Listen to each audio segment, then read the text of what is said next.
Good evening. I'd like to call the meeting to order. First item on the agenda is to review and approve minutes. No minutes. In which we do not have any. Second item is to sign bills. No bills. That's good. And on to meetings and hearings. I'm going to read the continued hearings first. That way, if there's anybody here, they can come to our next meeting on June 18th. First continued meeting will be for the notice of intent filed by 160 Holborn Street LLC and GFI Partners for the construction of buildings, warehouse, loading docks, or parking areas associated with site work at 142 Clinton Street.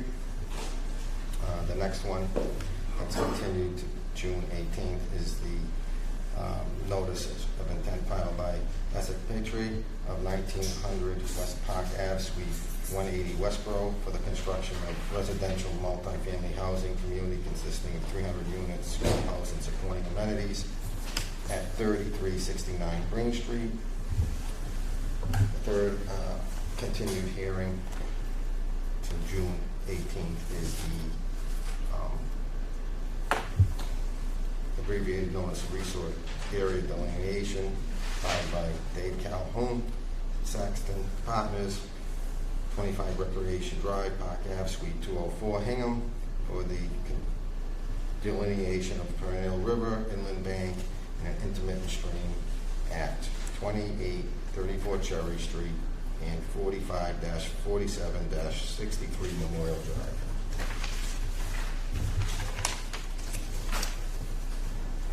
Next continued hearing to June 18th is for the notice of intent filed by Paul Valenti, 7 Temple Court, Shrewsbury, for the demolition and reconstruction of a single-family home and work associated with that at 7 Temple Court. And last is the continued hearing for the construction of 2 commercial buildings filed by Maritro Chatron, 115 Northeast Cutoff, for at 369 Holmes Street.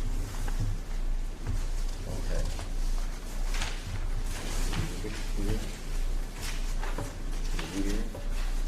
The hearing is an RDA, correct?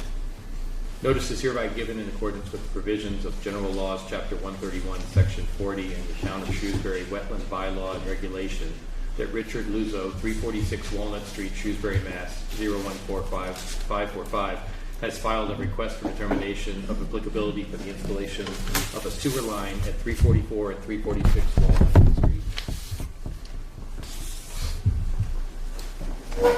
Not sure exactly how the mechanics should be going as far as where you stand and where you sit. So we'll try this at first. Yep. I'm James Tatro here for Azimuth Land Design, representing, get the 2 landowners right, Walnut 344 Holding LLC and Walnut 346 Holding LLC, which names partly give away just where those are. There are 344 Walnut Street, which is on the corner of Route 20, and Walnut Street, the part of it south of Route 20, and 346 Walnut Street. And what's going on is that and what's shown in the red and white hashed here is the existing sewer pump station. 344, by the way, these 2 properties are owned by relatives. And that's what has helped make this such an easy process, is that they're quite willing to work with each other. 344 already has an existing sewer connection that discharges into the pump station. I believe it hits the line that runs through from G. Willikers. And 340, excuse me, I get the numbers right, 346, that house has been being refurbished extensively. And as part of the overall work on that house was served, or is at the moment, by an existing cesspool. And so what they want to do, what's shown on these plans, is they want to connect 346 to the sewer at 344, and thereby take out, abandon and discontinue the cesspool. Title V says you fill it with sand, and you pump it out, and then you fill it with sand. But then make 346 be a home with a sanitary sewer connection. And that would just discharge out back to a clean out, return, go to a manhole, which would be receiving the flow from both the houses. And this line actually has to be brought deeper, because they actually found the sewer line out directly back at 344, and it was only like 1 and change feet deep, which was kind of startling. So what they're going to do is take where the line is already, I believe it's about 4 feet down over here, they're going to just bring it at a very moderate slope so it stays about 4 to 5 feet down, and that's where both lines will connect. And we're here in front of you because on the back of 346 there is a wetland area that was flagged by Goddard Consulting, and the proposed work at its nearest point is there's work within the buffer zone. This dashed green line is the 100-foot buffer zone, and the nearest work is 56 feet away, but obviously still in the buffer zone. And in preparation, I was wondering if we were going to have to be filing with for a stormwater permit, so I actually went and checked. The total area that they're going to alter is around 4,100 square feet, so it's under that threshold for making the stormwater filing, just as a kind of an aside. But the applicant would install a erosion control barrier at the limit of work before things begin. I'm assuming they would then have to call out your agent and have your agent inspect it, make sure it is up to snuff. Then they would do the work, which again is lowering this line, installing a sewer manhole at the point of connection, and then actually they would end up lowering a little bit the line that comes out, the existing one out of 344, and they would abandon and the cesspool, fill it with sand, install a new line, and then 346 would also be connected to sewer, and that is the extent of the work. Again, these are existing houses. Really no changes called for to 344. 346, if you've driven by it at any point, has been extensively remodeled. I was asking our guy in the office who was sort of involved with it, doing up the plans, and he gave me so many details, I think I have to just stop at saying extensively, because I'm sure I would misrepresent trying to even repeat part of what he told me. But it was a very extensive alteration. This was not just a coat of paint and a different bit of wallpaper. So anyways, that is what we have before you. We, again, have a wetland flagged by Goddard, and our nearest approach is 56 feet away. And I'll try and answer any questions if there are any. Okay. Jason? None. No questions. Chris? The slope that's there, is that currently there, or is that something you're going to, when it's finished, it'll install? What you see, what you see in the orange 402, 404, 401, 400, 390, that 3-to-1 slope, that is proposed. Okay. And again, we quite consciously kept it at 3-to-1, so it could just be a regular grass slope, and no special measures needed. We have detail on the erosion barrier. Yeah. Oh, sorry. Actually, I said erosion barrier. It's above the title block, or in the middle of the title block on the left side. Okay. Yep, I see it. Said fence. Okay, got it. Okay, no questions. Diane? It's more of an observation. Generally speaking, cesspools can be dangerous. I mean, you get too much rain, everything can float right up to the top, and those wetlands could be in more danger from that than from perhaps a new sewer line. Right. Yeah. I agree. Yeah. That's all I wanted to say. Elliot? I just wanted to confirm that it might be good to have both of the owners submit a letter saying, hey, we are okay with, it sounds like they're really good, but I would like in writing that they're cool with them going through their backyard. I don't think it's necessary to hold up the approval of the project tonight, but I would like to see that. Okay. Anyone in the audience have any questions? Okay, what's the pleasure of the board? Mr. Chairman, I make a motion that we issue a negative determination of applicability for 346 Walnut Street for the installation of the sewer line at 344 and 346 Walnut Street. I second the motion. With the condition that you submit 2 letters from each owner. Yes, with showing that they are aware of the proposed work and acknowledge it. I second the motion. With Okay. condition. All those in favor? Aye. Aye. Thank you very much. Thank you. We have another new one, right? Yes. Notice is hereby given in accordance with provisions of General Laws, Chapter 131, Section 40, in the Town of Shrewsbury Wetlands Bylaws and Regulations, that Zahara Sheikh of 18 Appaloosa Drive, Shrewsbury, Massachusetts, has filed an abbreviated notice of intent for the construction of a home addition and the installation of a shed at 18 Appaloosa Drive. He may be joining us. Did he? So, Hardy Rocky was the engineer. Yes, he is. Behind you. Let's see if we can hear him. Artie, can you hear you? We have to turn the volume on the TV. Oh, that's okay.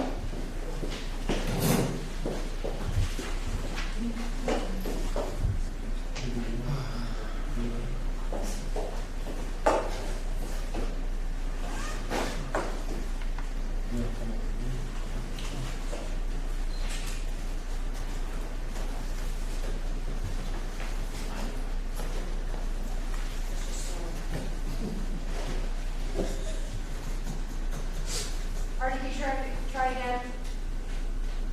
Yep. Yay! thank you.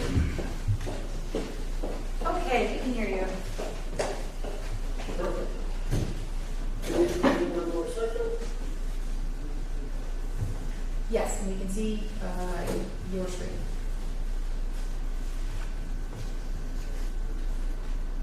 Let's see if I can open the screen for you guys very quick.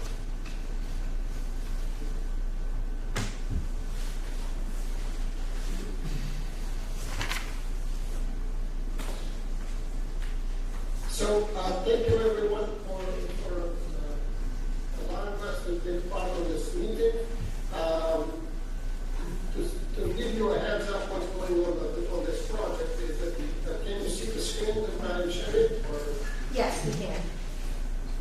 so are you able to see the house and what I'm sharing on the WG5? Yes. Yes. Okay, so what's going on this project is we've got the existing house with an existing driveway. It's got the patio on the back and the deck.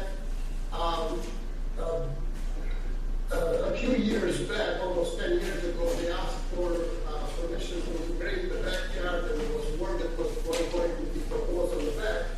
They never did anything, so we are planning on closing that order of conditions. That order of conditions was expired, but it was not recorded. I do have the original plan, the original paperwork, and we intend to record the registry of deeds with the COC from you guys, if that's all possible. And the new project, what we're trying to do is we want to add a garage where currently there is a driveway. So as part of this driveway, we are asking for permission to build this addition, which is a garage, but with a side loading garage, but at the same time, ask for permission from you guys to keep the existing shed that is inside the 15 feet no disturbance. It's a shed that is on posts.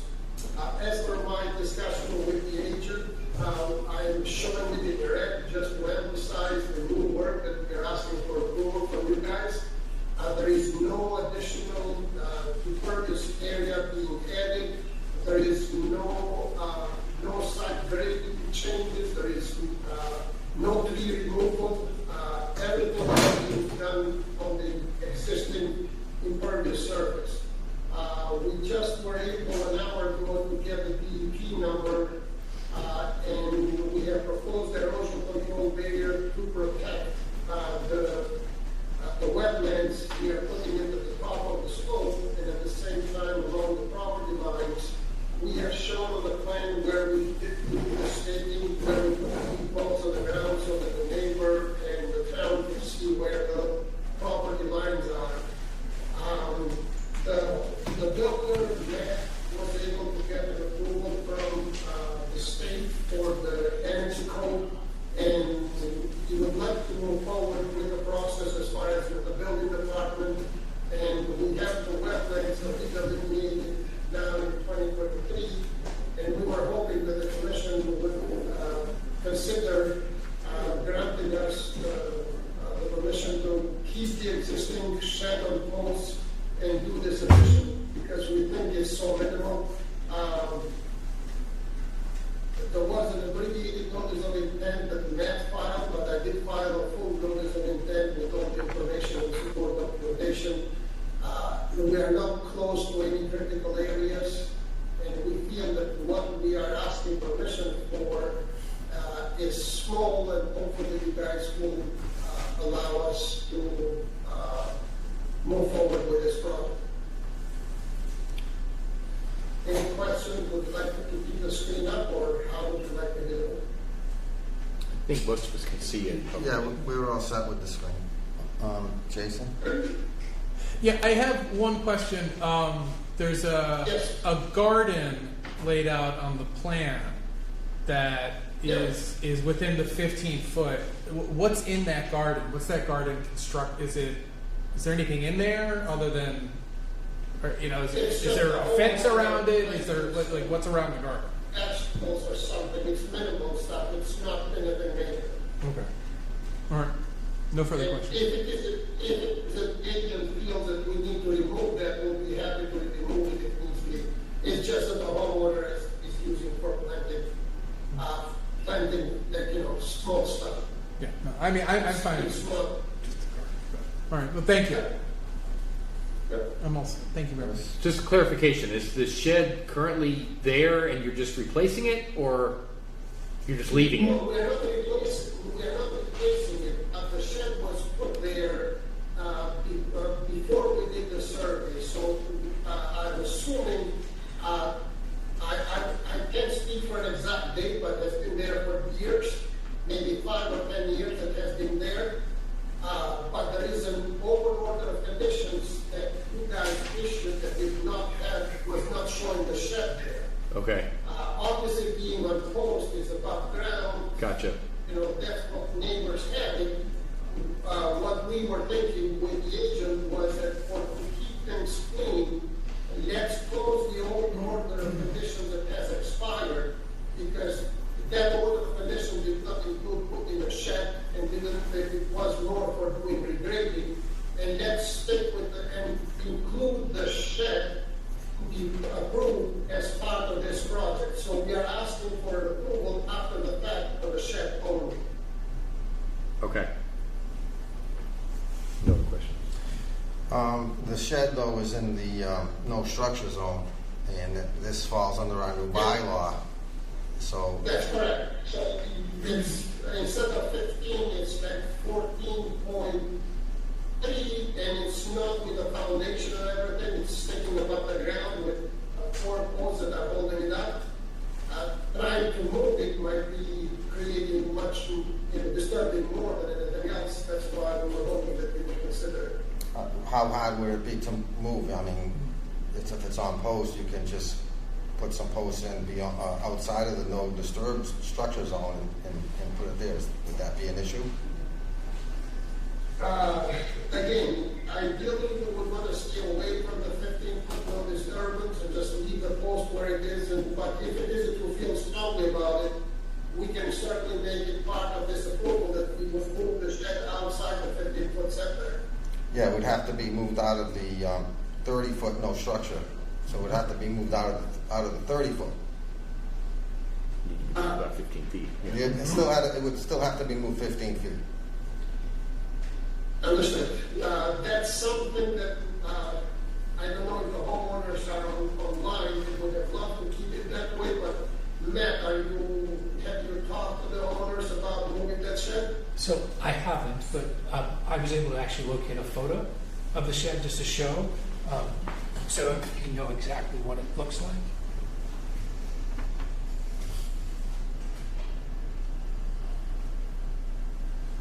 So you can see this is the front slide. Mm-hmm. It's on piers on all 4 corners. All right. So are the piers are in, are, This is actually the best Ground? view. I can't tell if they're in the ground or if they're on pylons. is it just like It's- formed on the surface of the earth, or is it like? Well, concrete it's footers. Cemented to the surface of the. It looks like they're sonotubes with concrete. Sonotube. Yes. Okay. The sonotubes, So yes. sonotubes on all four corners, and of course higher in the back because there's substantial grade. The other thing that I noticed when I was pulling this together is that sheds like this are common across the neighbors.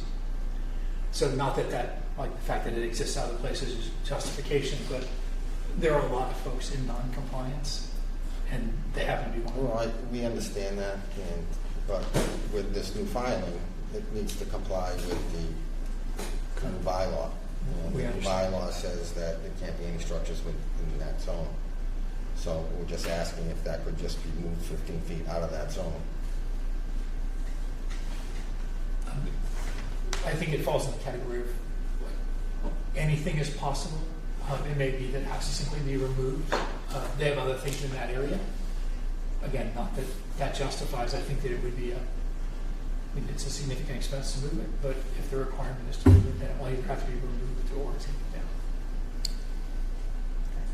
If you don't feel comfortable to leave the shed over there, then we would like for you guys to give us the approval for the new work with the condition that the shed be moved outside the structure so that if that's how you feel about it. Okay. Diane? I'm just trying to understand what I'm looking at here. To the right of the garden, are those stairs going down there? But they are, yeah, like field stones, like steps going down. Fieldstone steps in the slope so that you can walk down. Yeah, to be able to get down to, from the upper area, you could go to the garden area or, whatever you call it. So they like field steps. But for record-keeping purposes, we did show it in there because we're not proposing the new work. We don't know if they were there before or what, but they are there now, and we feel that the right thing to do would be to show it.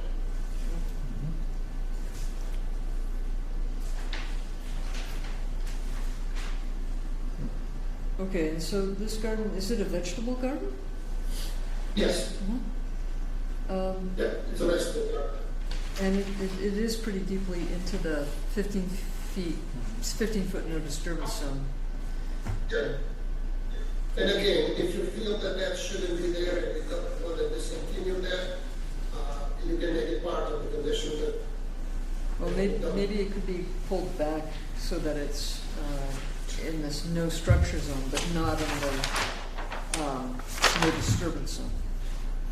Yeah, makes sense. Again, we believe that that's something that can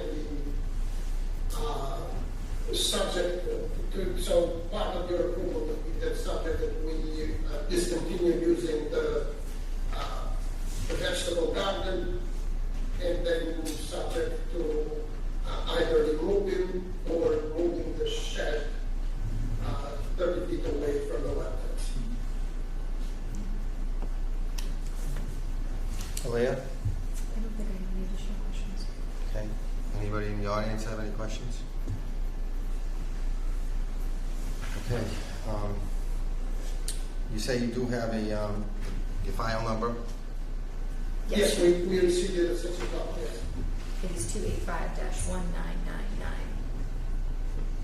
Okay. All right, so do you guys feel comfortable closing the hearing? All right, we can close the hearing, and we're probably going to add the conditions in as discussed, moving the shed out of the no structure zone and moving the garden back to out of the no disturb zone. Would that be acceptable? Would. Okay. Thank you. Thank you. The hand is in. We close this hearing.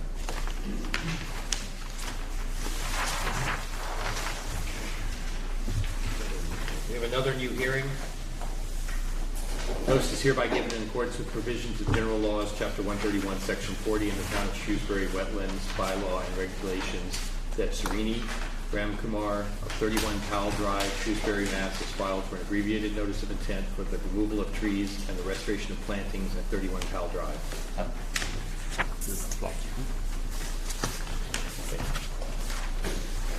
Thank you. Thank you.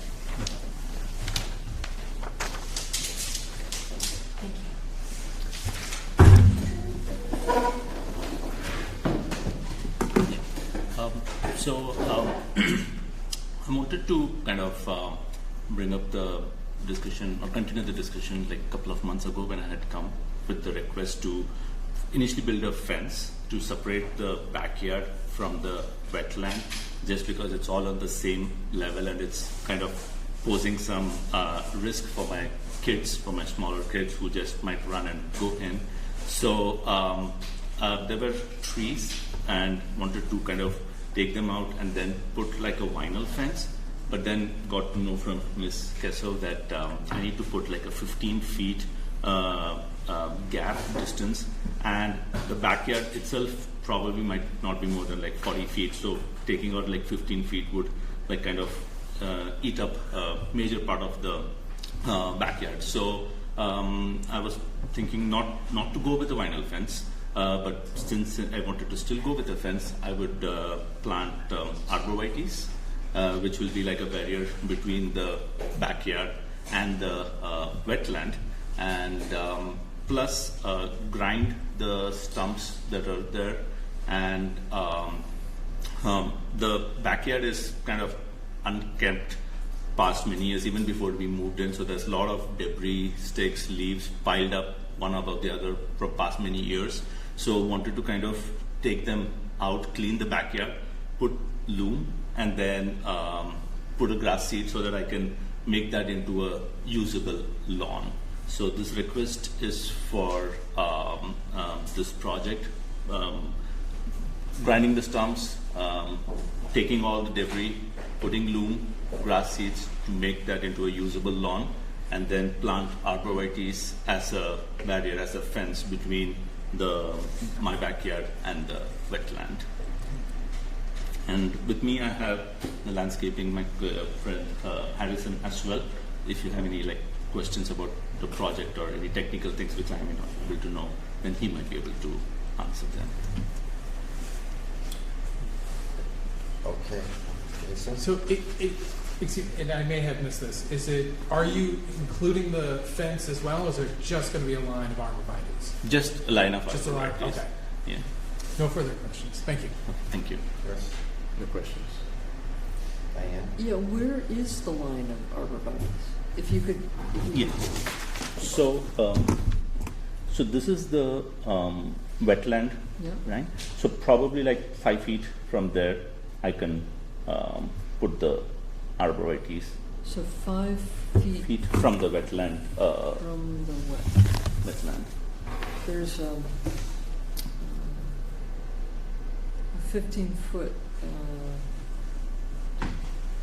do not disturb zone, and I can't tell from the map exactly where that is here.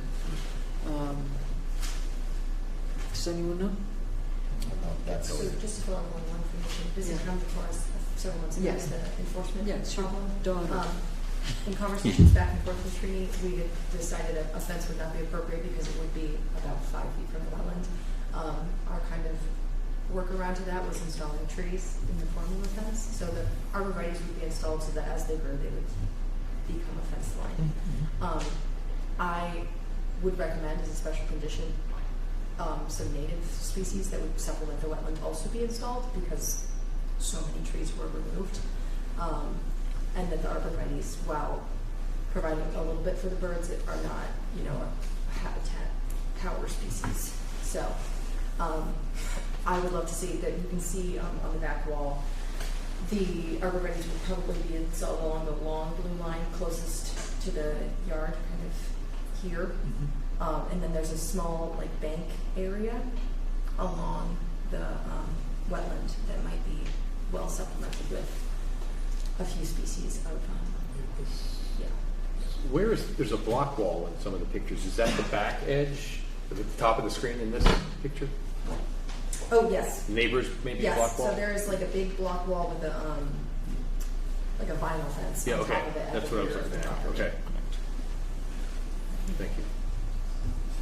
So I don't know how the board feels, but being so close to the wetland line and within the 30-foot no disturb zone, I realize it's your backyard, but I'm a little concerned about filling with loam and removing stumps and all that work. Okay. I don't know what any of the board's feelings with regards to that. We've been pretty clear. So I think we need a little bit more detail on what you plan on doing back there. And if we could see a plan showing where the plantings are going to go, such as what Aaliyah referred to, and I don't know how much material you can put back there. I would say pick things up by hand and clean it up that way. I mean, you're in that area where you can't really do any work because you're in the buffer zone and you're in that 15-foot and 30-foot no build or no disturb. Okay. So I think we need a little bit more detail on the plan to see exactly what you're going to do. Okay. All right? With a scale, so that we can tell, 1 inch is like 10 feet or 20 feet or 50 feet or something like that, so we can read it and really understand that. Okay. So on the plot plan, you would want like a drawing of where the projected plan would go. Yes, and a scale so that we can measure how far we are from the border. Okay. Okay. Okay. Sure. Okay. I'll work with Ms. Casso on converting it into a thing a template that would be unique then. Okay. And any questions with regards to the landscaping? Well, that's where I'm going. I mean, with placing fill or loom in that area, and you're not really supposed to do that. So that's why I want to know exactly what you're going to be doing there. As far as cleaning it up and getting it back to where it was naturally is probably what you should be looking at. Okay. Okay. Yeah, not arborvitae. The arborvitae, though, typically we've had that planted along the wetland line, which is kind of shown here. I mean, we've done that in the past. But as far as the other work going on and where you cut the trees in and bringing loom in, I don't know if we can go on with all that extra work. That area should just be left to come back natural. Okay. Okay. Because that area is like completely like in a big mess, to be honest. Like I can't even walk in that because there is so much of debris there. So that's why we wanted to kind of take it out just so that we can use it. It's a regulated area. That's the problem. It's within so many feet of the resource area. So all that is regulated and it's not supposed to be disturbed. It's especially within the 15 and 30 foot areas, according to our new bylaw. If you wanted to go in there and clean it up and picking up sticks and cleaning it by hand, and then let it grow back naturally, that's probably something that the board would entertain. Okay. So if you could come back with something on a plan to show exactly where the arborvitae would be going and any other native plantings, and come up with a narrative on how you're going to just kind of let that area come back naturally, I think that's something we would entertain. Okay, sure. Fair enough? All right. Okay, thank you. Thank you. So we'll continue this to next June 8th. Okay.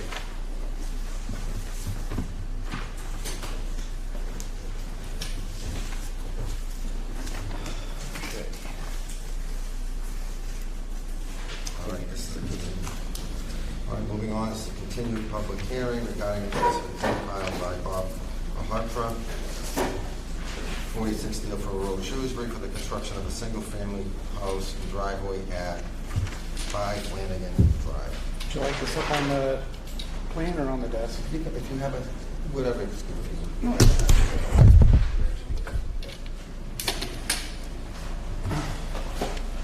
So Brian Waterman here for the continued hearing for 5 Flanagan Drive from the last hearing we had in April.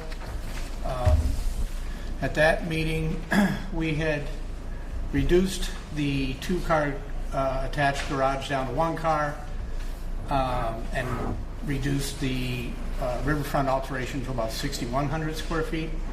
During that hearing, we were requested to try to get down to closer to the 5,000 square feet.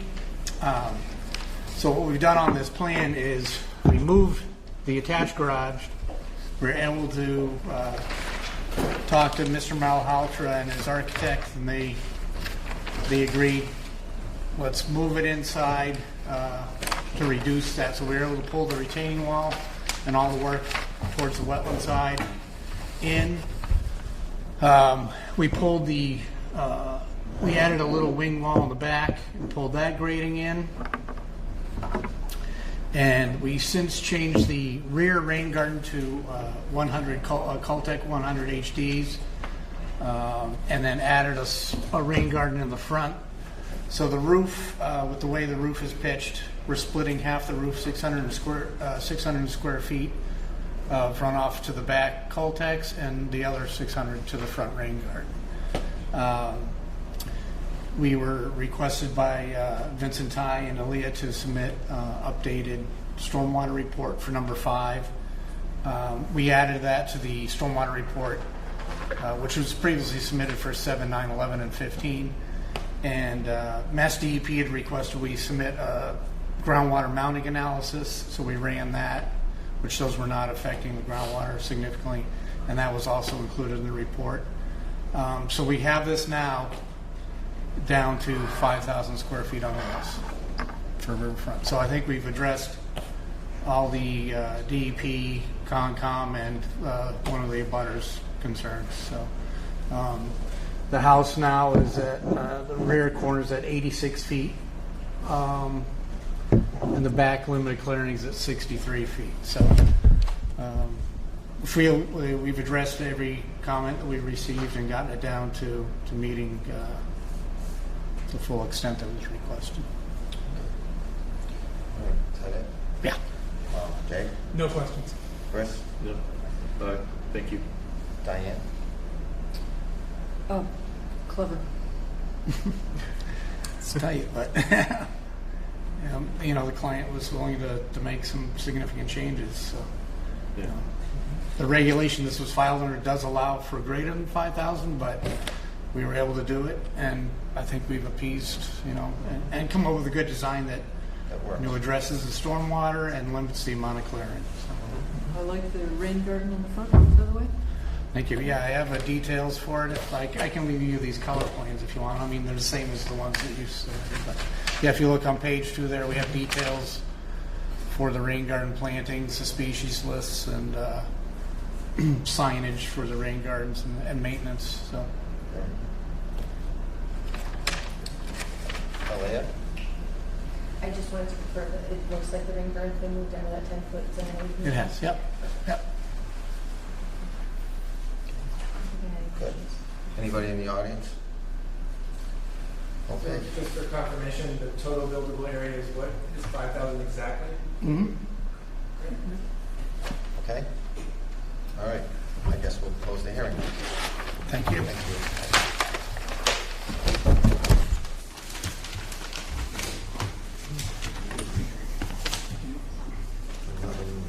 Another new hearing.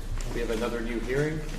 Notice is hereby given in accordance with the provisions of General Laws, Chapter 131, Section 40, in the Town of Shrewsbury Wetlands Bylaw and Regulations, that Bobby Mahatra, 46 Deerfield Road, Shrewsbury, Mass., has filed a notice of intent for the demolition of a single-family home and the construction of a two-family home at 422 South Quinsigamond Avenue. How are you? The easel up? I don't. We'll go without it. Just state your name and everything for the record, please. So, good evening, Mr. Chairman and members of the Commission. I'm Eric Martel. This is Mike Scott. We're from Land Design Collaborative, and we're here on behalf of B&M Affordable Construction for the NOI filed at 422 South Quinsigamond.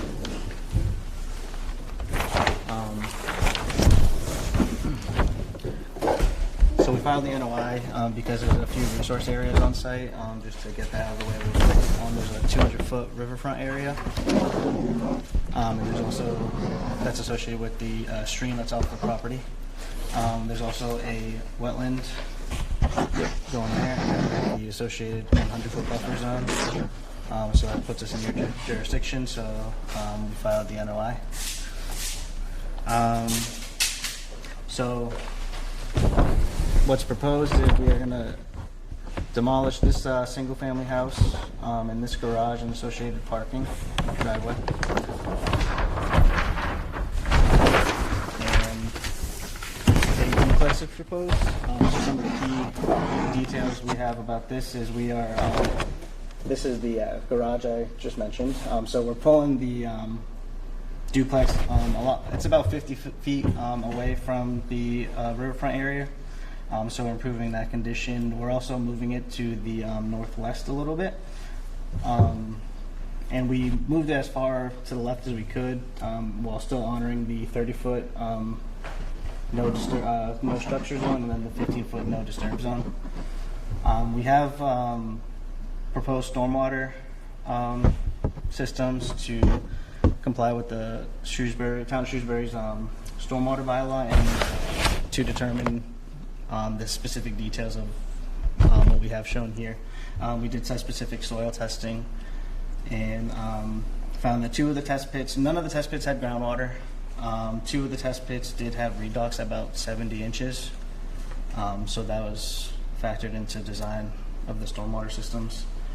We also have, we color-coded our graphic here. So those hatches are associated with the riverfront area here.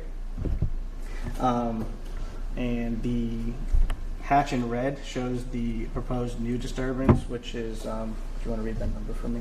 Yeah, it's about 19. So there's an existing disturbance or alteration in the riverfront around 2,300. It's 2,292, and the proposal is to add 1,937, which is shown in the red, and then the green shows the proposed restoration.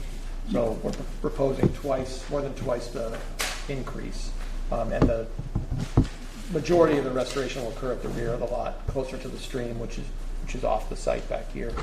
So, as Eric said, pulling the duplex forward, which does involve a little bit of encroachment in the 100-foot buffer and the 200-foot zone, but it allows for restoration into the deeper into the riverfront area. This particular zone of restoration we are proposing here is a lot of tree growth or proposed tree plantings, where as before there wasn't. So it's providing like about a 20-foot buffer of trees, whereas existing today there is not that. So basically lawn to the rear of the building. One question, where is the proposed restoration? Is that within the 100-foot repair? No, this is the inner 100 here. So right now the inner 100 runs. This is the wetland line. The inner 100 runs up below any of the work. It's right here. Yeah. So it's just below that, and here's your no disturb zone. So the restoration would be occurring within just beyond your 30-foot and just beyond the 100. Presently, there is alteration. This building is about 120 feet from the stream, and then the building's about 170 feet. So it's pulling the building forward about 50 feet. This will be the wooded area. So this would remain wooded. This would remain wooded on the back right. This would become wooded on the back left, where it's not wooded today. And then these are lawn areas behind the home. The site, Eric didn't mention, but the site's essentially flat at the street, and it drops off quickly at the rear. So sort of mimicking that. So there's it'd be a full foundation, full basement, but there would be a little bit of a slope at the back down to the wetland. There is also, Eric didn't mention it, but there is also bordering land subject to flooding, which there's no work proposed within that. FEMA and town's jurisdictional ones at 358.6 elevation for the flood. Yeah, all the work is pulled above and away from those areas, so there's no impact to the BLSF. And by also shifting us up to the northwest here, we lined up the driveway with Highland Street. We tried to orient the house as far to the right as possible to line it up better with the street for sight distance and some of the things that other folks in town are worried about, getting away from this intersection. And there's a duplex across the street here, so it's kind of in keeping with the neighborhood. There's some duplexes behind.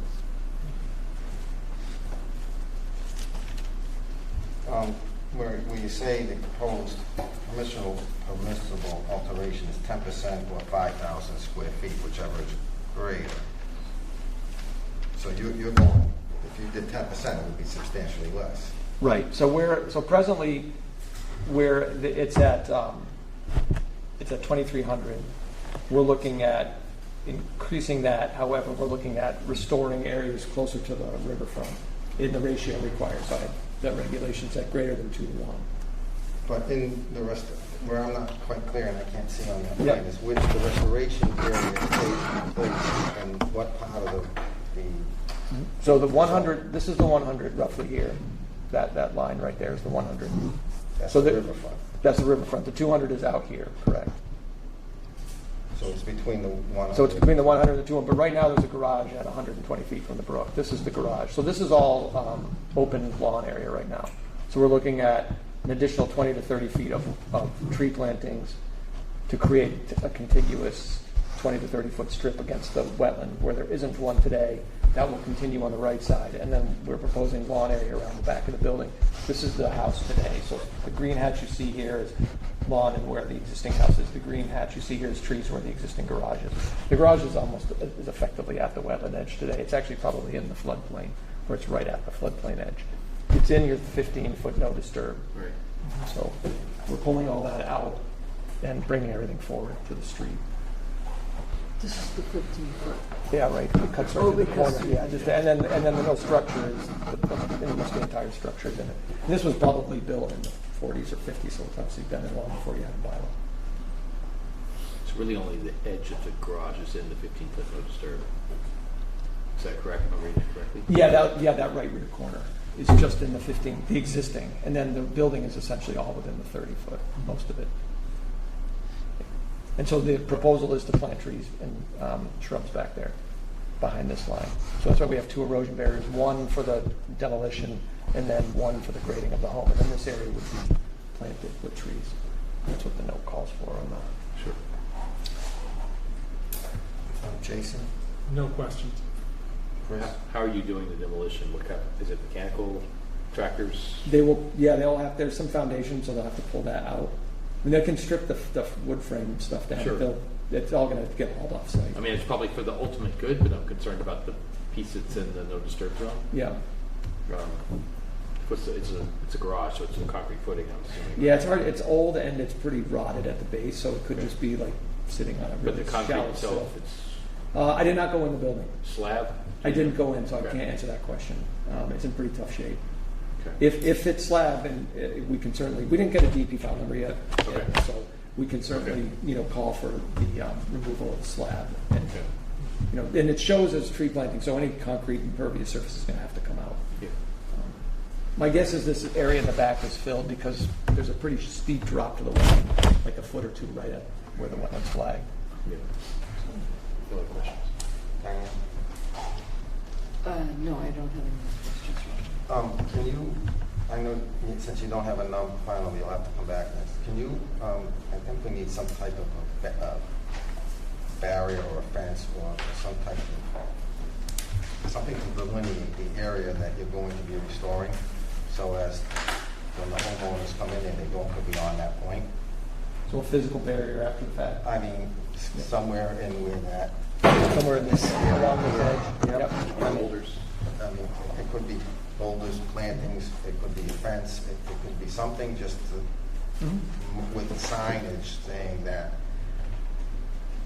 don't disturb that area. So, I mean, it is what it is.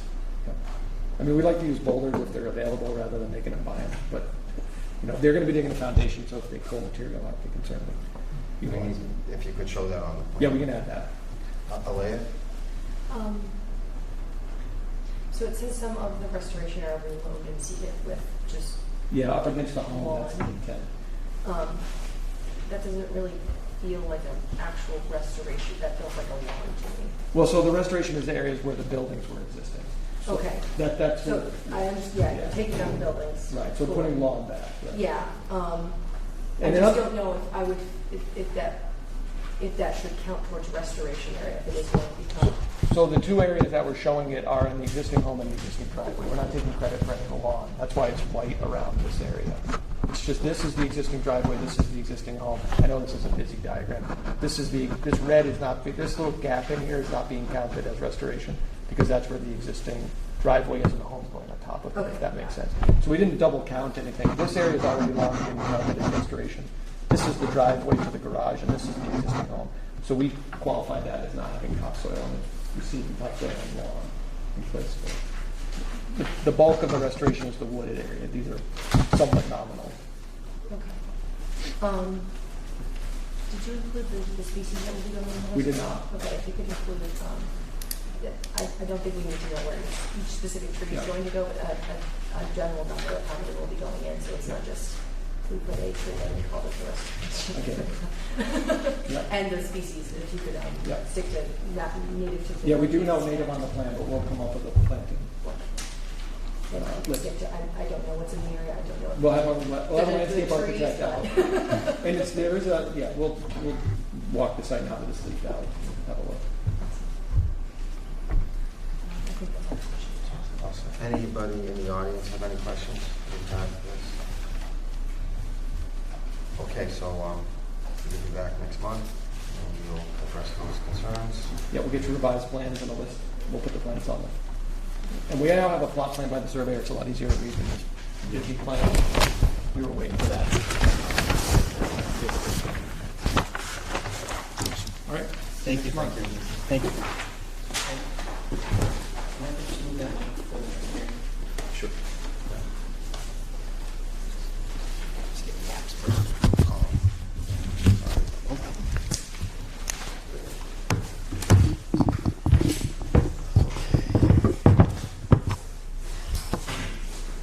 Good. All right, we have a continued public hearing regarding the notice of, regarding the request for amended order of condition filed by Rashid Sheikh, 24 Sherrill Drive, Shrewsbury, for the construction of 2 single-family houses at 20-22 Graylock Avenue, formerly 3739 Melvin Ave and 42 Sadler Ave.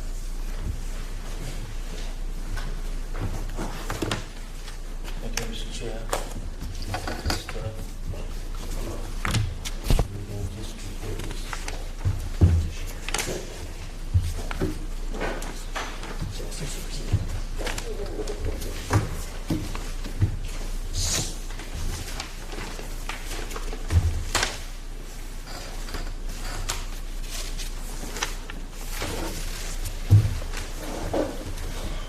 Okay. Rashid Sheikh, 7 Shell Realty Trust. Mitch Maslanka, Goddard Consulting and wetland scientist. First of all, I apologize that we had to continue for the last couple of months because of some health reasons. But thank you for your time now. So basically, we had the Concom order for this property, and we were, supposed to build with open area portion of the back wall was open area On the two homes. On the two homes. on the 2 homes. Yes, sir. And when we met with the building inspector over there, we realized that the building code makes sure that we have cross flow, and it has to have opening on the minimum 2 walls, not just in the back wall.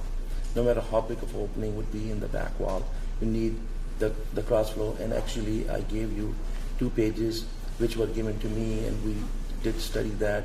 One is the top page is from the FEMA, and the second page is from the building code. And both of them articulate that you need to have opening on at least 2 walls. So then also there were concerns from the neighbors and also from the building inspector office that on the energy code, on the safety and security in the long term of when you have the the kind of the cellar built in a way that it has well, if the homeowner is not home, there will be safety concern to the neighbors as well as to the potential homeowner. So we studied that. We talked to a lot of engineers, and we talked to a company called SmartVent, and we actually came across that. And just like it says on the FEMA, it says that the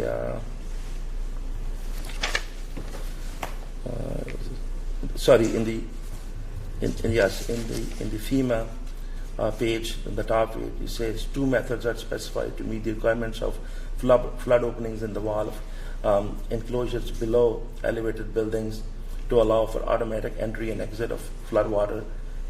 And then it articulate 1 and 2, non-engineering, which is just opening and what would be the size of the opening. And then 2 would be the engineering solution. So we went with the, engineering solution where smart vent company make, insulated vents, so there will be no energy issues as well. And these have like these sensors where the moment water comes, they don't have any louvers, they just get open. So that also takes care of the safety, security, energy, and rodents issue, and that's what we did. In the hindsight, yes, we would have come to the board. I understood there were lots of discussions back and forth, but we were really dealing with, building code and what was the order, and the order really did not stipulate anywhere that we could not, build, even though the concrete is still built the same way it was originally designed. We later we had the LVL, we had the deck approved and everything. So we basically then put a couple of doors, but we put lots of these smart vents, 6 smart vents on. Instead of putting on just one wall, we put on all 3 walls: the back wall, right wall, and the left wall, so the water could go from any direction. So, we believe that it is as per the FEMA advice, and it is as per the building code advice, and we have occupancy permit for over 2 months now. But certainly we wanted to come in front of the board, we wanted to understand the concerns, and then we want to really resolve the issue one way or the other to close this thing. The site has been stabilized. The grass is growing pretty good. Okay. And we do meet the compensatory storage and all that. The issue here, Rashid, is I don't know how we can issue an amended order for this. This is not in anything like what we approved. And your engineer stated that the louver systems would be removed in the basement area, and the wall facing the stream opened up so water can flow freely into and out of the homes during flood events. That was what and that's what we approved. That's what was approved for those 2 homes. And flood vents are not approved by the DEP, so we can't use those. Those aren't approved. And you should have come back to us immediately if you were going to change anything on those 2 homes. You just did it without you didn't notify us, you just did it. You were supposed to construct those homes to the order, what was stated in the order of conditions, to the highest standard. Our standard was higher than the building code. You should have adhered to what we approved, and you didn't. So I don't know how we can go and approve an amended order on this. There's no way we can do that. Well, sir, even with this, without this amended order, we. If you look at the order of condition, and yes, it does reference the plan. It basically, it substantially meet the order even as is, because yes, I understand you're saying open wall. If you open the wall and if you have the openings, the idea is that the water has no restriction flow. I can understand. If you don't like the vents, we can come up with another solution. You were supposed to, we approved. Yes, sir. And this is quote, the basement area, the vents in the basement area removed, and the wall facing the stream opened up so water can flow freely into and out of during the storm events. There's not supposed to be a wall there. We had many discussions on this, right. And you built it anyway, and not in compliance with the order of conditions. So it's not in compliance, and it floods. And yeah. I don't know how we can approve something, and somebody's going to buy this house, and it's going to flood, and they're going to come back and say, "Oh, why did you approve something like that?" And we didn't, and I don't think we can. Sir, with all due respect, if I open the entire back wall, it will have more problems. But you agreed to it, Rashid. You agreed to it with your engineer, and that was part of the order of conditions. We had many, many hearings on this, right. And you agreed to it. Right. If you couldn't have done it before you constructed those homes in that manner, you should have come back to us and said, we need to change it. And you didn't. You just built it anyway. Well, we had several meetings with the building inspector, and we also had the Concom agent, the town engineer, and we read quite a few times our order of condition. The order of condition, for example, does not specify that if, for example, I have to change a door or a window. Yes, the idea is that the water has to flow. If I don't build the wall in the back, sir, you will have a bigger problem. Then you will have water on the right, water on the left, you will have a bigger problem. You agreed to it, and that was part of the order. Otherwise, you could have built, you shouldn't have built what you built. Okay. I think one of the bigger issues is that the DEP doesn't allow flood vents. So that's the reason I'm saying the next portion I want to talk to you, sir, that if the DEP does not allow, then we had discussed last time in the board when I was here that we should remove those flood vents, because the FEMA does talk about two solutions. One is the engineering solution, which is the flood vent, and the other solution is the openings itself, and what should be the size of the openings. So that was the comment made last time. So I'm willing to do that. We'll take the flood vents out, okay, and we'll keep the opening as per the first, because it says 1 and 2. In the 1 is opening, and it says what should be the size of the openings. We could definitely comply with that FEMA bylaw, and we can open the openings and not have the flood vents.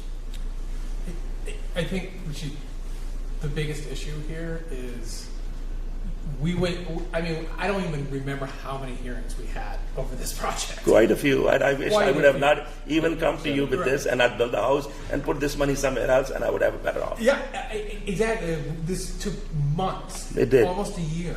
And, yes, sir. And to the chairman's point, you agreed to a plan that we approved, and we issued an order. And now we're here, and what is built does not match what we approved. So just as a fundamental level, we can't sign off on something right. So that wasn't approved. That's the reason we came up with the amendment, and we're saying that we comply with the FEMA bylaw. If we take the flood vent out, there are two methods they are proposing. So the first method is opening method. So we can do the openings as per the FEMA bylaw, and we could comply with it. But that doesn't comply with what has been approved. Right. So, sir, like I told you, yes, in the hindsight, I should have come here, and honestly, in the other hindsight, I should have never built the house there. Okay. But now, with all due respect, I'm stuck. We tried to guide you in that direction. And you wouldn't have it. And we asked you to build one, and you said no. We're building two. Well, I think I should have not even built anyone there because I'm stuck. I know. But the point is that now the thing is that we have bylaws here, and I understand it's not the first time. I'm just saying that if I just have not built that wall, please understand I would not comply with the building code, and also not even the FEMA code, because the FEMA code also say it should be opening on the both sides. The house couldn't have been built, and you agreed to build the house. So we've done with the foundation. I'll just reiterate what I said before, that there are going to be times when the building code conflicts with the wetland code, and this is one of the situations. So can you please help me that how I'm conflicting with the wetland code? Because I didn't find a code which I'm conflicting with. It's flood compensation. They're very That's your compensation. We are meeting with the flood. That I'm going to provide, sir. I'm going to provide you the compensatory storage. We absolutely will meet with it. Yes, you're right. The compensatory storage is in the basement of the homes. We went through this time and time again. Yeah. That's where it's outside and inside. We have the calculation, and the town engineer also reviewed the calculation. And I don't know what changed, Rashid. We had meetings for months and months, and the only way to the come basement up with is included. Basement is included, but it's not just the basement. Basement needs to be open. It's supposed to be open and open to the elements. I'm willing to open those. Open but then if you're willing to do it, then go back to the original order of conditions and build it as was approved. Okay, so what I'm saying is we're going to deny the it's fair, because I do believe that I have other method where I do the openings as per the FEMA requirement, and then I meet with it. I don't know anything about that. That was never presented, and but that is not part of the order. That's FEMA. Quite honestly, I don't care about FEMA, right? Like, I care about the Shrewsbury Conservation Commission. We issued an order on a plan after, I think, a year of going back and forth with this, of us trying to say, Rashid, this is a really bad idea. This is a really, and I think we were clear, if we go back to the tapes, about how many times 5 of us, Andy, Brad, I think, was still here, right? And we all said, and you agreed. Like, we went back and forth so many times, and you said, I'm going to do it, and I'm going to do it this way, and I agree to do it this way, and here we are, and it's not done that way. So that's what I'm saying. I don't care that what FEMA says.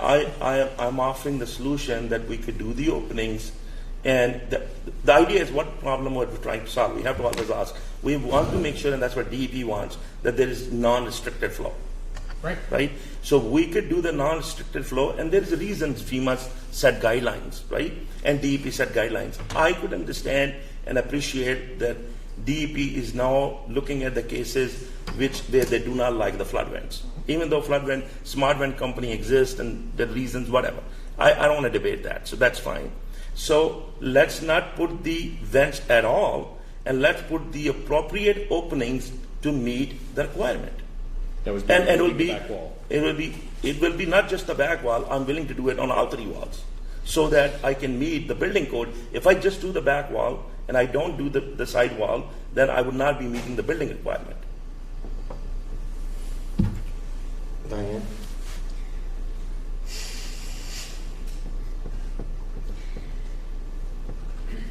Well, it would be interesting to hear how you would absolutely make this work for us.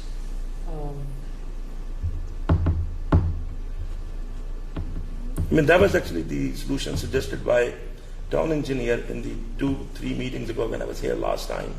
That, I will cut the sill plate. I'll take the flood vent out on both sides, and so the water can not only flow right, actually required by at least 2 sides. I'm saying willing to do all 3 sides. The water can go from each direction and go out.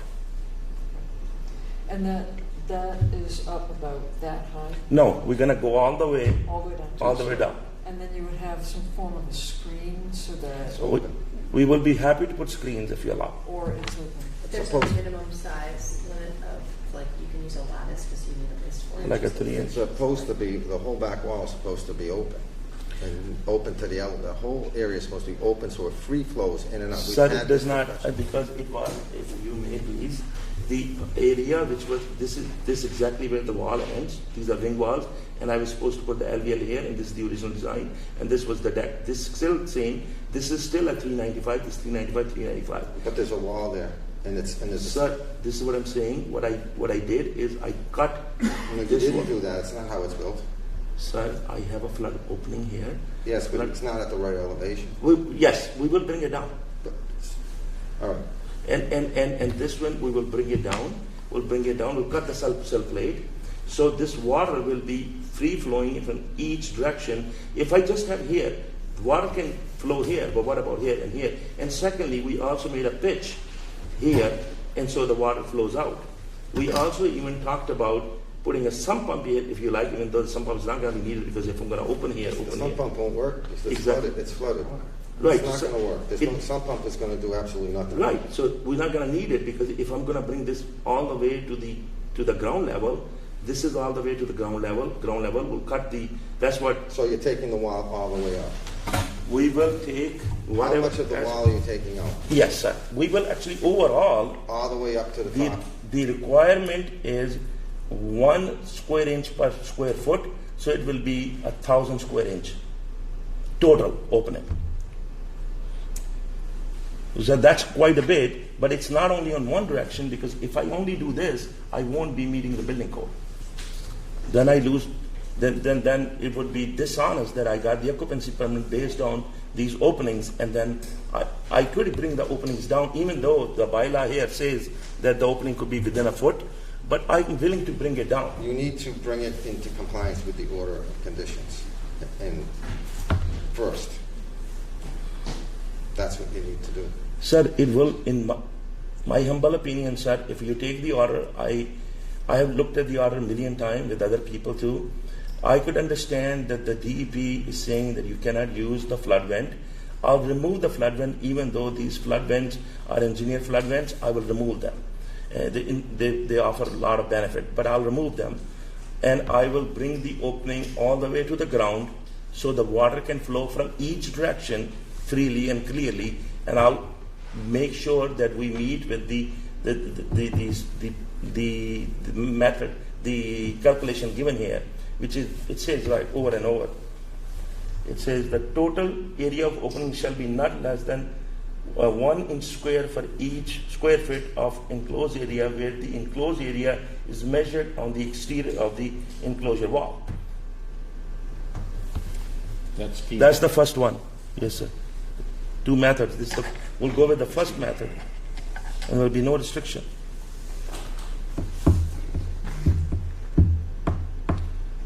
Any questions from the audience? State your I name. don't know if the mic's going to pick me up, but Rashid, you know who I am. Yes, sir. Yeah, I'm John Ostrowski. I'm at 16 Bolton Lane, and I'm the former chairman. Can you pick me up on the audio? I'm the former chairman of the Conservation Commission during all of Rashid's filings on this hearing, as well as all of the prior filings for this lot over many, many years. And I've gone through so many iterations where people tried to develop 2 houses on these lots and ultimately walk away from it because of the challenges. It really concerns me because I asked Rashid point blank, would you consider going to 1 house after explaining all of the past history? And I got a flat answer, and it was no. So here we are. I'm frustrated. I'd like to be home, but I felt it important to be here tonight to explain what I remember about these hearings. And one of the things that we have to go back on, Rashid, is to talk about what we've said over and over through many of these hearings. And one of the key things is, you don't have a basement in this house. This house does not have a basement. This is compensatory flood storage basin. That's what you have beneath the house. You do not have a basement. Yes, sir. That's okay? correct. So any lower level beneath the first floor is not considered a living area. Yes, we sir. said that time and time again. Yes, sir. And that's we how also said there should be no stairway from the first floor to the lower level because it's not a living area. It's a storage basin, flood storage basin. We also said there shouldn't be any mechanical equipment in that lower level because it would be inundated with floodwaters. And we've seen that happen. It's been 1 year, and I don't know the full history of the flooding in the area, but I believe it's been twice that the water is backed into the basements. I believe so, that we have flood. On both homes?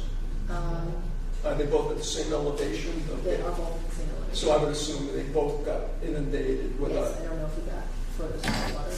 Yeah, so water's already come in twice, so no mechanical equipment in the lower level. And then also what was really important was because this is for the storage of floodwaters, there was to be no storage of any equipment. So, you know, you can't put your Christmas boxes down there, your lawnmowers and whatnot. So we were very adamant that this be an open area. And we were also concerned that, you know, people still would abuse it with the storage of things. And that's something that's beyond our control once the house is built and the property passes. But what I saw in the recent photos was, and this is looking at the back of the homes, there was a basement rear wall with a sliding door, and I don't know if there were two sliding doors on each house, or was it one sliding door? I can't remember, but it was at least one sliding door with access to the outside, and there was I'll call it a picture window on the basement wall. And then also there are stairs from the first floor down to the basement. So everything we talked about in the hearings, time and time again, were just ignored. And this was built to be a living area. There's no question in my mind. Why would you need a sliding door? Why would you need a picture window? I can just picture somebody putting a workout room or a laundry area or whatever down there. So it wasn't built with the purpose of it being a compensatory flood storage basin, which it is. And lastly, with the recent flooding that's occurred in the past year, there's actually wood framing that's in contact with the water, so you have rotting issues on wood. I think there was some insulation even that might have been wetted.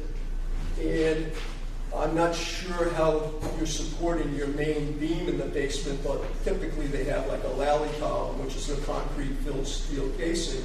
And if you have those in your basement, those would be inundated with water, and in short order, those casings are going to be rotting and failing. So there's a whole host of issues here that need to be addressed. And, you know, I like to say that we try to, the Commission tries to protect both the environment and the citizens of Shrewsbury, too, because we don't want to see somebody in a home that they're unaware that they do have a compensatory flood storage basement underneath their house. And one of the things that really concerns me is this morning I went on to Realtor.com, and this is for 20 Greylock Ave. And the property description, just bear with me a second. It's being marketed under property features, basement description, full walkout access, interior entry, garage access, radon remediation system. Anybody looking, going to that house has no idea that they're really looking at a flood storage basement. This is described as a basement with a walkout access, interior entry, and also there's a environmental factor, risk factor that's also listed under that same address. And I guess this is something that Realtor.com is doing now. But they have a risk factor for floods. And your house has a flood factor of moderate. And when you go into the definition, there's a link that takes you into a definition of what moderate is. And that's on a scale of 1 to 10, 10 being the most extreme flooding, 1 being the least. This property is rated at a 3. And here's what the description for the 3 is. This property has a 10.3% risk of flooding over 3 years, over 30 years. Flooding in this area is caused by precipitation. So I know that's based on a model, and this model obviously doesn't apply to that stream segment because we've already seen it in action. So I'm concerned that whoever is going to go into that house has to understand what they are getting. And it's somewhere it's got to be stated that they are responsible to maintain that compensatory flood storage basin forever. And but I'm happy to hear you're open to options about opening walls. I couldn't hear exactly what the details of that were, but I think what Mr. Polito said was, if you go back to what the initial order was, I think the problems go away. And the only other thing that you would have to do too, Rashid, was I think we talked about sloping the floor of the flood basin so that when water recedes, it's going to dry out quickly to mitigate mold and mildew issues too, because we brought that up when we were going through the hearings. So I know it's a challenge for you at this point in time, but I sort of agree with the Conservation Commission that these changes really can't be done under an amended order. I think you have to come in with a new order and formalize exactly what you're proposing. Thank you. Thank you. Mr. Chair, can I just a couple of things here? So I agree with some of the things Mrs. Trotsky said. However, there is absolutely no mechanical area in the floodplain area. Actually, we were going to put the electrical panel up high, but we didn't do it. We actually did it it's allowed, but we didn't do it in the sort of crawl basement area, whatever you want to call it. We put it in the garage. And the heating system, people do put it like at a higher level because it's like 395, and you could put it 395 to 398, you could put it 399, but we didn't do that. We put it in the attic. We only put one unit. And then the other thing, again, you can look up in the tapes. Yes, you did say that there shouldn't be any stairs, but we did talk about it. And at that time, after that, we said, okay, it could be stairs to use there. And by the way, it's basically also in the 9th edition building code says what these spaces could be used as. It's clearly said could be used solely for parking vehicles, building access, or storage. But because the board was very persistent that don't build the garage in the floodplain area, we made sure we actually, and for that reason we had to do more compensatory storage area, that we build the garage above the floodplain area. So we try to compensate, sir, with all due respect, I will say again, if I open the back wall, I would not comply with the building code, with the FEMA code, which I cannot build the houses against the building code. So I'm trying to compensate both sides. I'll say I'll open the openings so we don't have the DEP issue. I'll go it all the way to the ground. And yes, sir, there is a big grade for the floor. It's like almost 6 to 8 inches. So that it flows. And yes, there was a water. I remember once, if you're saying twice, I'm not going to argue about it, but it was once the water, and the water did recede because of the floor. It was about 1 inch of water. But anyway, the point is that if we further open the holes on all sides, all the way to the ground, that will, satisfy the building code, as well as the FEMA code, as well as satisfy the DEP, and we could really solve that problem that way. Yes, it makes the house less marketable, but I want to do it to satisfy, satisfy the code and move forward with it. So so you were showing, so you would come from this. Yes, sir. I will go all the way and to the ground level. Take this out and come all the way around, all the way to that side, so it's open on 3 sides, is what you're saying. Sir, what I'm saying is I'll open here, I will open here, it's already, there are flood vents over here where I'm drawing. There are flood vents, there are 6 flood vents. There are 6 flood vents. This is 3 inches above the floor, and these are about a foot above. What we'll do is we'll cut the sill plate and we'll go all the way to the floor level on all these, and we'll go at the floor level on all those. Yeah, but that's still flood vents. No, we won't have the vents. I'm saying we'll open it. You'll have this area from this red mark all the way over to this mark will be open. How high will that be open up? I'm not suggesting, sir, that we open all this wall because we can't support the structure like that, because this is like a pillar. Well, you have columns here of some sort. This is this is like a wall, wing wall. This is the original design. This is how it comes in. What we'll do is we'll do these openings which are wood wall. We'll open this. This already is open, but it gotta go all the way to the floor. But those are flood. That's still a flood vent. It doesn't come. Sir, I'll take the flood vents out. It's gonna be bigger opening, and we will be making openings bigger, and they will comply with the FEMA 1 inch square per square foot. You need to comply with the order of conditions, and that doesn't comply. So you need to open the wall up all the way across. Open. So you're saying now because the original order is only talking about this opening, right? All the wall. The whole wall wasn't supposed to be. Yes, sir. If I open this wall and I don't open here, I do not comply with the building code. So I'm saying I want to comply with the building code. Okay, you want to comply with the building code and the order of conditions. Yes, sir. Take this wall out. That was approved, and then you need to come back and get something from us to approve taking these down. So you meet your building code. That's what you should have did before you built the house. And then you wouldn't have been in this position.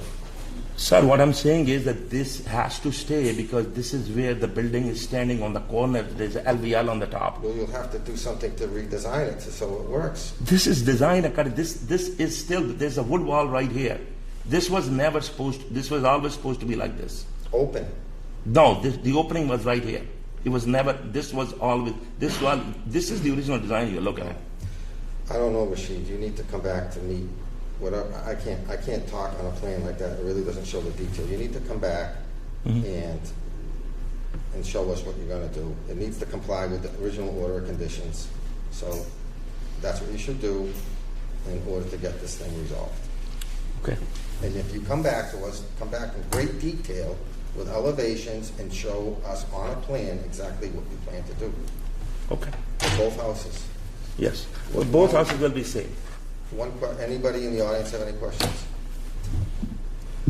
All right, if you come back to us, hopefully we can, if you meet the original order of conditions and you need to amend it with adding something on the edges, you need to show us exactly what you're going to do to meet that. So that will be the amendment order we will use.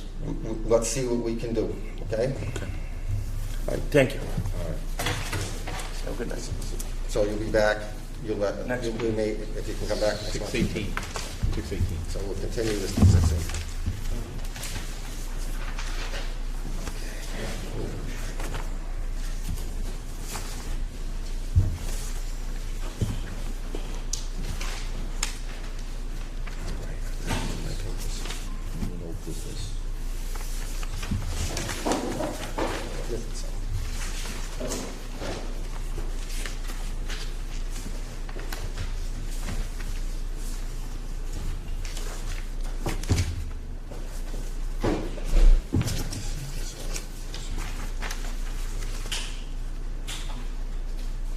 So that completes our hearings, right?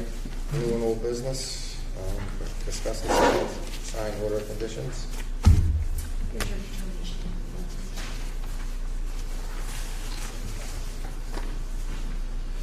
Oh, I lost my paper, so I don't know what happened. So we don't have to go do the order conditions, which ones? So we, 344 and 346 Walnut, we closed that. Yes, that was an RDA. Negative. You've already made a Issue motion and negative. seconded that. 18 Appaloosa continued.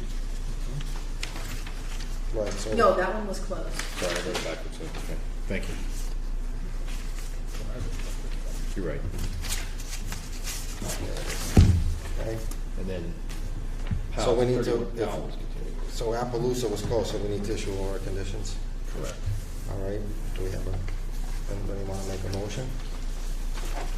I make a motion that we issue a notice of conditions, we approve the construction of a single-family home Addition. and the removal or move the shed out of the 15-foot, out of the 30-foot structure, no structure zone. Correct. And the garden be moved out of the no disturb zone. It doesn't have to be a rectangle. Okay, so we have a motion to, for, anybody want to second that? Second? All those in favor? Aye. Aye. Diane, did you say Aye. 31 Powell, we continued. 5 Flanagan was closed. All right, since if somebody would like to make a motion on 5 Flanagan Drive? I make a motion that we issue an order of conditions for the construction of a single-family house and driveway at 5 Flanagan Drive with the condition that, didn't we have a condition that you wanted 2 letters? Or am I thinking of a different? No, that was a different one. Oh, 346, I'm sorry, that was a different. Yep. That's one that we had previously discussed No condition. at previous hearings, a potential for adding what the heck is it called? A restriction on the deed that no further development be proposed with, no addition to riverfront square footage. I don't You want to put a know. condition on that? Yeah. We can put a condition into the order, I don't know. Order. Can add that to the order? Yeah. Okay. Would you like to add that to the order? Sure, I'd like to make a condition, or the order, Square footage restriction, I guess. a square footage restriction for no increase in In the disturbed square. the disturbed footage, square footage which was used approved at 5,000 square feet, so as a. no more. no loss. Okay, do we have a second? Second. All those in favor? Aye. Aye. Everything else has been continued, I suppose. Continue, continued. Correct. Did we do, what was, did we did that, negative IDA, okay. Yeah, 422 South Windsor was continued. We're Yes, still they waiting did on not the file number. for it. Yeah. Okay. All right, Okay. certificates of compliance. Certificates of compliance. I have one certificate of compliance for you tonight. For 285-245 for 440 Hartford Turnpike. As you can tell, this was very, very old. This was for when there's, so 440 Hartford Turnpike is currently being developed under a different order of conditions as a commercial space. This filing was for the construction of, was the original like subdivision of big parcel. 440 Hartford Turnpike is a commercial space as well as the two subdivisions behind, the two residential subdivisions behind it. So obviously the two residential subdivisions behind it have been constructed for about 20 to 30 years at this point. And those partial certificates of compliance have been trickling in over that time period. And apparently they just found out that this was never closed out. So they just want to close out. I'm not going to participate in this. Yes, Ken was originally involved in the construction of this parcel, so he will not be participating in this. Correct.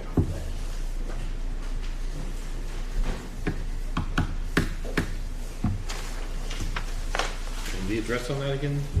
440 Hartford Turnpike. Okay, that's what I thought. I can't remember what, I think it's like a,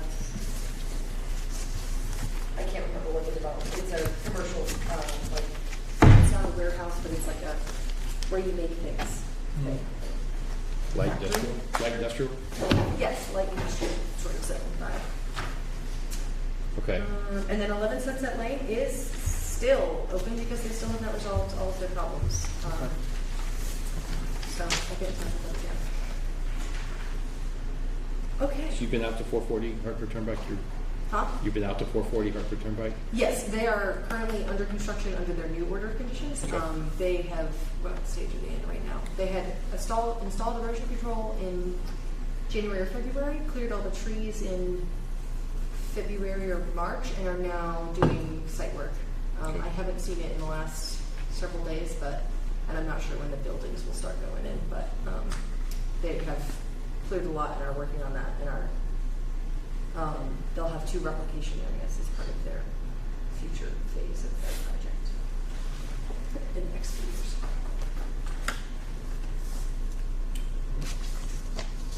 All set?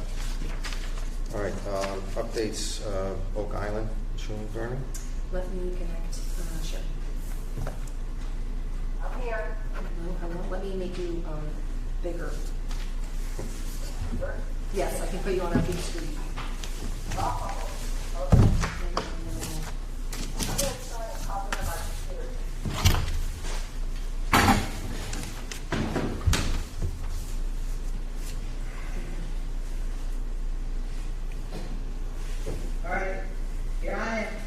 We can hear you.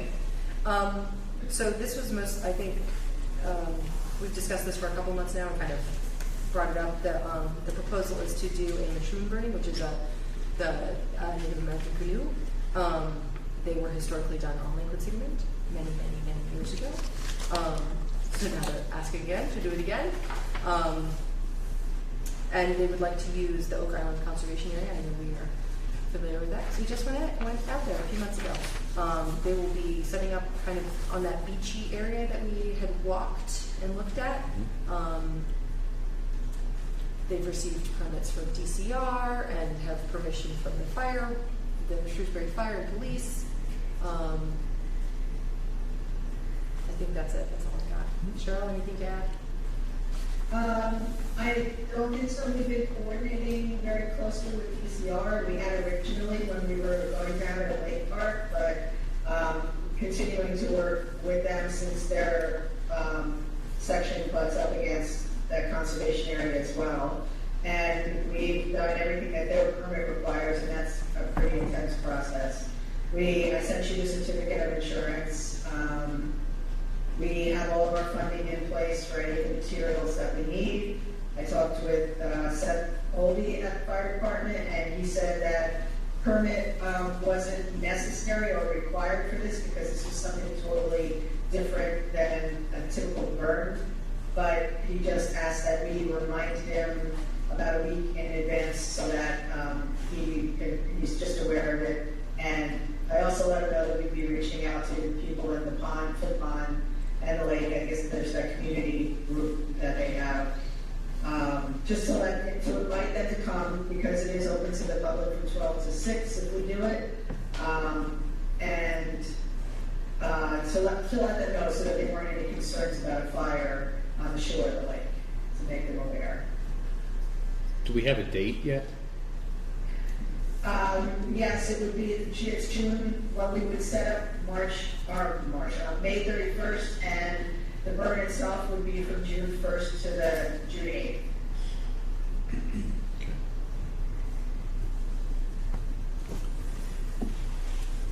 Okay, any other questions? Any questions from the audience? Okay.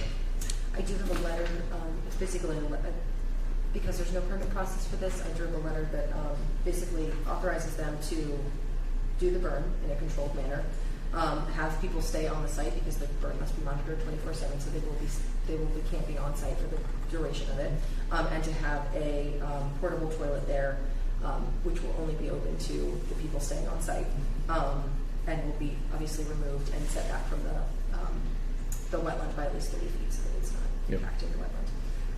And that they have insurance because we're so fun. Yeah. Okay. So do we need to make a motion that we vote? Yeah, do we have a motion to approve this? I make a motion that we approve the permit for the machine burning for the period of, I'll just say June, because it could be delayed a couple of days. Subject to the conditions outlined in the letter. Do we have a second? Second. All those in favor? Aye. We're all set. Thanks so much. Thank you. Good luck. Thank you. Good luck. Good luck. Any other questions for me? You're all set? I hope you all come.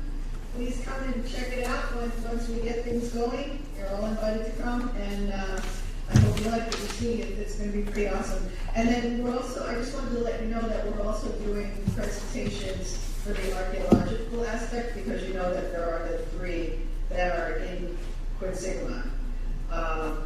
So I'll be doing one at Shrewsbury Library and one at Regatta Point. The one at Regatta Point will also have the State Underwater Archaeological, David Robinson, he is the director of the Massachusetts Board of Underwater Archaeological Resources. That's where our permit is from for the 3 that are in the lake. And it might be of interest to you because it will cover exactly what the permit is that we have that covers all of Lake Quinsigma and Flint Pond that protects what's in the lake. So you may be interested in that presentation. I can send you the date once we have the time finalized if you're interested.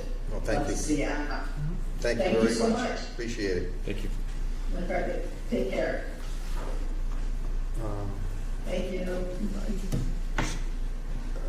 So the next item is elect a representative to the Community Preservation Committee. Should we hold this until our next meeting? We can elect That's her. a great question. We can elect her while she's So not here. yeah, the current representative of the Community Preservation Committee is Martha. Correct. I don't know if you'd like to elect her in her absence. I'm not sure when her term expires. I'm not sure when it expires. So. Is there a term limit? It probably, maybe it expires in the fiscal year. So. Perhaps we should just Do it on table June it. 18th. I would like to ask if you have any projects in mind, if you guys have been thinking about any community preservation committee projects that might be of I interest. have the ones I mentioned last month. Yes, I think we had talked about this a few months ago. I didn't know if you'd just been burning through those and had more. If you can't think of them now, we can always talk about it next month when we elect a new representative. Okay. Okay, and on to the first one. We have, Greenbrier. yes, one enforcement tonight, one Greenbrier Drive. We have several representatives here available for that. I'll just give a quick kind of update overview thing. I can't remember now when it was, but several months ago at this point, there was going to be the start of work. In efforts to start the work, they removed a dam that had been in place in the intermittent stream on the property, draining a large section of the northern part of the wetland. We realized that and issued an enforcement order to cease and desist all work on site. At that point, they had installed some of their erosion control. So after that, they came to our last meeting in April to kind of discuss what the next steps would be.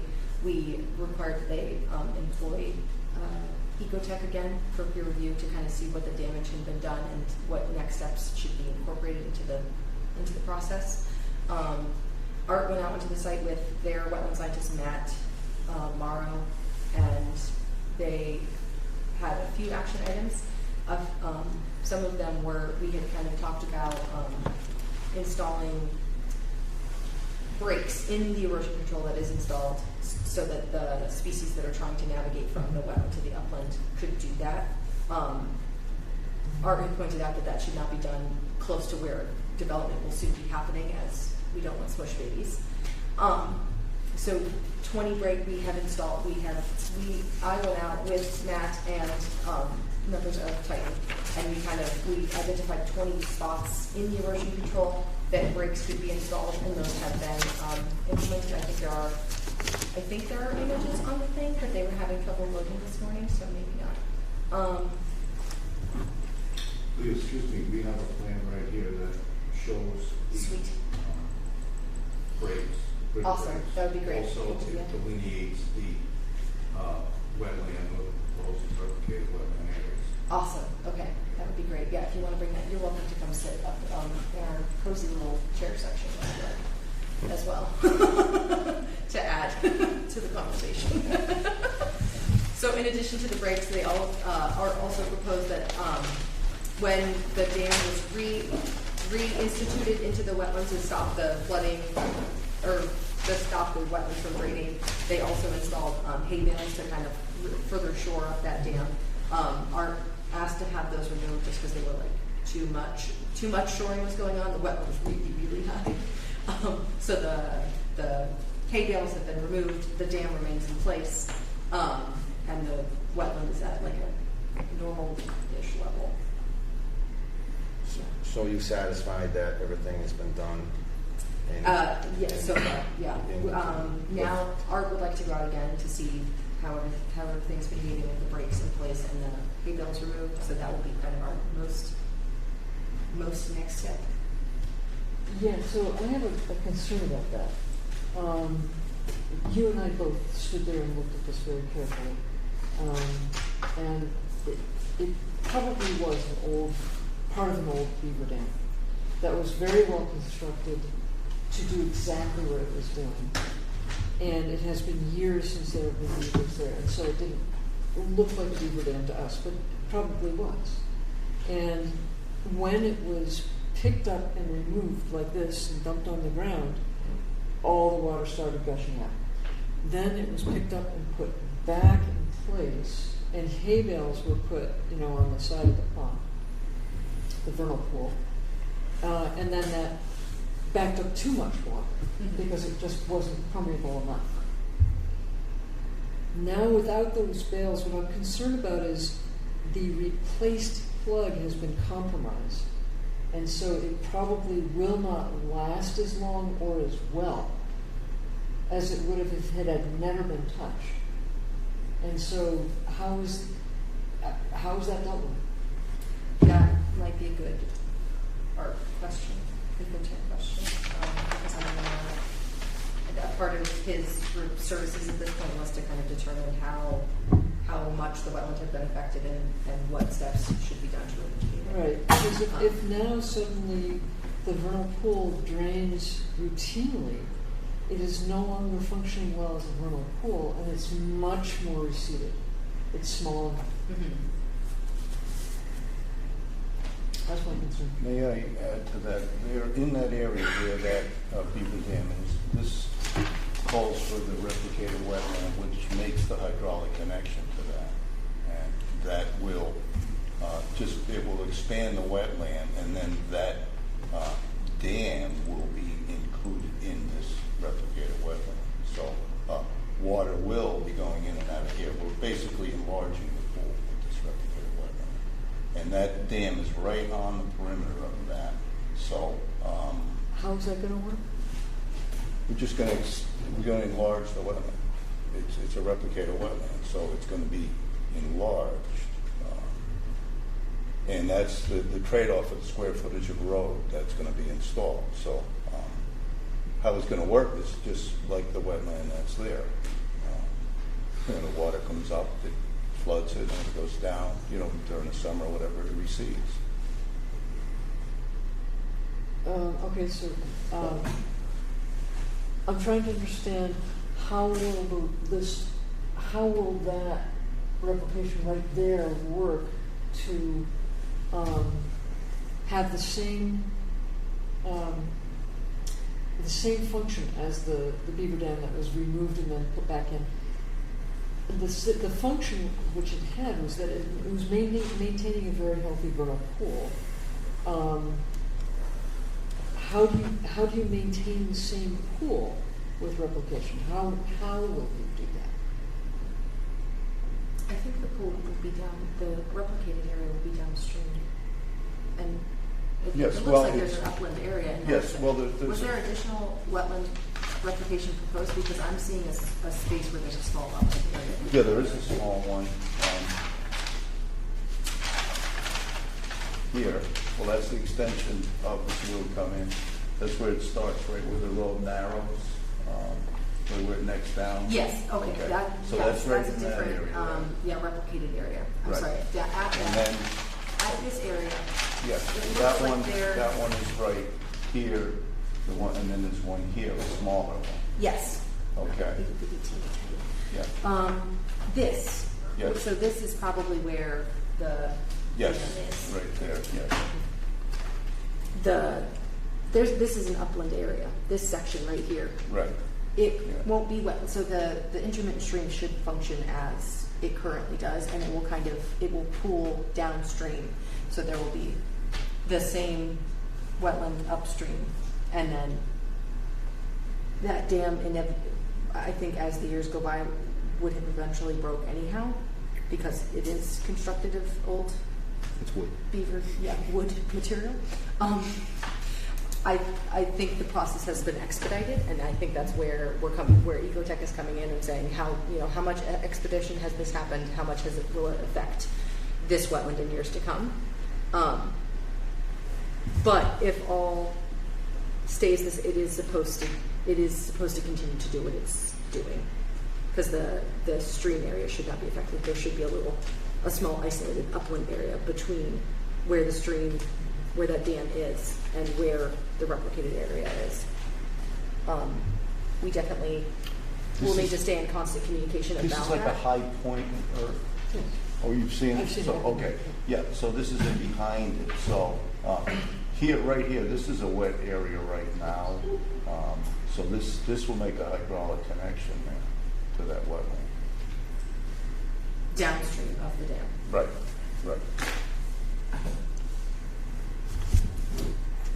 If I could go and look at it, I'd love that. That would just take the mystery away, and I understand.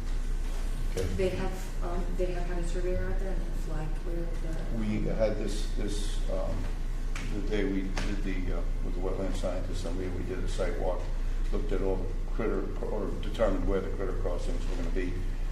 I had the surveyor, I called him from the site and had him lay out these replicated wetland areas. They're stakes with a green flag on them, so they're clearly different than the blue wetland, so it's fairly obvious where it is. And the critter crossings are Yes. going to happen where? They're all along here. All this blue is the critter crossings, and we walked with Leah, discussed where the areas were or should be, and basically what we did was we cut and removed the silt fence, and we opened the bales up.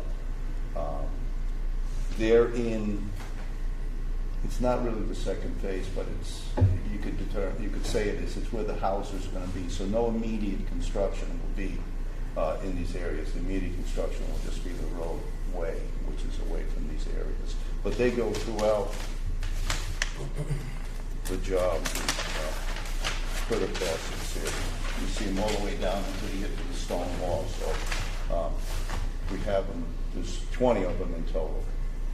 And we identified kind of low spots where it fits closer to the wetlands, because they would be ideal spots for small critters to get through successfully. There are 4 up at the, Diane, I know we looked at the kind of isolated pool at the most north of the site. There are 4 along that pool. And then there's the section where the wetland comes closest to where the roadway will be. There are none there because that is where development will soon be happening. And then you go south of that to where the you get to the stream, and then it kind of opens into a bigger wetland again. There are 16 along that erosion control all the way to the furthest south section of the site before it starts going uphill again. So you've installed those? Yes, they are in place. There's one that still has the silk fence attached. The bell has been moved, but the silk fence is still attached. Where is that? It's one of this. I'll I can't remember. find it tomorrow. I'll have to take. I took a picture. Yeah. I don't remember. There are 16 of them, so I cannot. Okay, remember. I'll It go was on one of the. tomorrow. It's closer to the north of the site, though. It's it's probably like the 4th or 5th one. But the bales removed, what they do? Yeah, the bale was pulled out. So they, to install these, they kind of tilted the bale out, so it will still catch kind of any water that's coming through. The upland, And then the silk upland fence side. has just been removed. So just one of them does it. So if you could just go through and Yeah, check it. we'll remove I those. wasn't able to check all 16 on the south side because I kind of walked away from the wetland because I was sick of getting tangled in the brush. But yeah, if you could go through and check that all of the silk fences and the So they basically met the recommendations of Ecotech's letter? Yes. So can we lift this enforcement order? Yes, to the determination that I guess the point tonight is if the commission so chooses, you may lift the enforcement. And then as they have been. and Art will come back just to re-inspect, but. Yes, Art will come back and we'll continue to Monitor. as part of the enforcement. We had asked that Art regularly, so he will once he will what was it? At least it might be seasonally, I believe. He'll return to the site and inspect to confirm that all is going according to plan. Or if you have a concern, you can always ask Art to come back and take a walk through if you have any concerns. Yes, You guys exactly. amenable to that? We are. Yeah, well, you guys. I did want to, we had briefly discussed on site that because the roadway will cut through so close to the wetland, it might be a fun idea to install some, I don't know if you guys have ever seen them. There's several out in Amherst. There's like salamander crossings that go under the roadway. Yep. Prior to the installation of the roadway may be a good time to start considering those. So I don't know how we would go about conditioning that, but. Well, they would have to come back to a meeting and ask for that, right? Yes, As part of the order, so Yeah, so that might be if that's something that you would like condition them to do, they could come back and put it on our next meeting. Yeah. And they could propose what that is, and that would just be an amendment. I Yeah. would say, right? Any questions from the audience? All right, so you guys, is everybody amenable to lifting the enforcement order? Do we need to vote on that? All right, somebody would like to make a motion? Make a motion, we lift the existing enforcement order on 1 Greenbrier Drive. I second the motion. All in favor? Aye. And then the lady will reach out and then let's just discuss about those processes. Yes, the process for that will be. That would probably, because we have water, sewer, and drain trenching to that area, that would have to be when we arrive at subgrade towards the end of, or prior to binder, not the end of the project, but. So if you could come up with something with those and bring it to us and see what we can do. Okay. Awesome. Okay. All set? We will leave this with you for the That would be record. good. Anything else to come before the board? Mr. Chairman, I make a motion that we adjourn. Do we have a second? Second. All in favor? Aye. Thank you.